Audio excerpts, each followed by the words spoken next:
Hey guys, this is Gerry, yours point for Kids First, and today we're reviewing the film Once Upon a Deadpool. This recut version of Deadpool 2 allows a whole new broad range of audiences to experience the parody, the wonderfulness, the silliness of the Deadpool series. The story, however, stays mostly the same between the two versions, and it follows Deadpool, who sadly loses the love of his life, and as he tries to find a way to cover up his grief, he meets a new family, and he recruits a new child that he must save from his own destructive powers. If you want to find out what happens and how does this all come together, you're going to have to watch the film.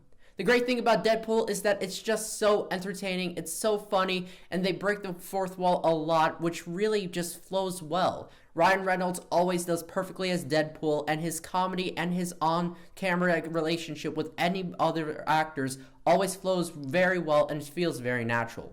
Something that I really liked about this version of Deadpool is that the storytelling method is a little bit different. Instead of it just being the film itself, it's actually told as if it's a bedtime story. Specifically, the plot is that Deadpool kidnaps Fred Savage and forces him to read the story. Now this is of course really funny, and it really just makes it flow better, because there are a lot of parts where it's a little choppy in the editing because they had to get so creative in order to make this a PG-13 film. However, it is still a Deadpool film, and I will advise it for parents to check it out before they show it to their kids, because while they do cut out a lot to be able to get the PG-13 rating, they do still have a lot of the Deadpool charm, which means a lot of mature content, so it's not exactly the family-friendly film they hoped it to be. The CGI in Deadpool films, it wasn't always the greatest, and this occurs with this film as well. While it's definitely much better than Deadpool 1, it isn't exactly Marvel level of CGI, and it's noticeable at times. Other than that, however, most of the CGI is very realistic, very spot on, and flows just as well as the actors do throughout the story.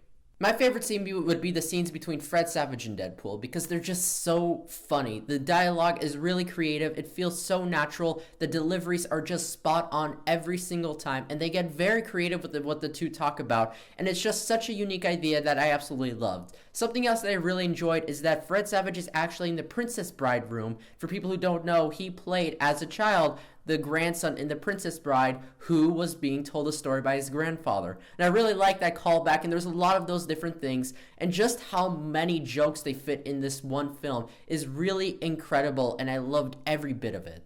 However, like I said, even though it is PG-13, I still wouldn't recommend it for young children, so for that reason, I give an age rating of 15 to 18.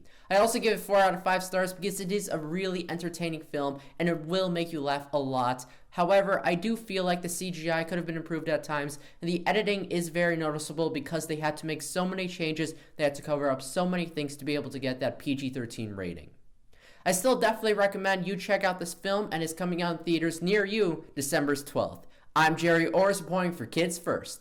Bye!